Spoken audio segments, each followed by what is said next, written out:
This week, changes to South Carolina's abortion ban are up for debate. The state Supreme Court will hear oral arguments both for and against the regulations outlined in current abortion legislation. Our Lauren Lennon joining us now with more on a lawsuit filed against the current ban and just how organizations think this might all play out in court. Lauren? Well, Mel, this lawsuit ultimately calls for abortion care in the state to be extended through 9 weeks of pregnancy rather than the 6 weeks that is currently outlined.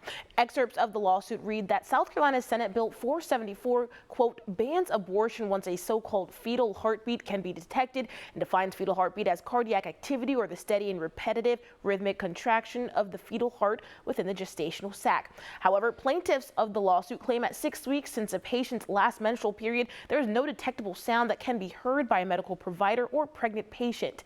Organizations on the other side of the aisle say the opposite, in that at 6 weeks gestation, a heartbeat can be detected in the womb and the heart beats up to 110 beats per minute.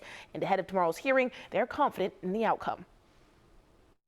I'm confident in the oral arguments that are being prepared from the Attorney General's office. And, I know that the science is going to prevail in this case. The humanity of the unborn child will prevail in this case. The South Carolina Supreme Court has upheld this law before. And so we look forward to those 5,000 lives annually continuing to be saved for the will of the people.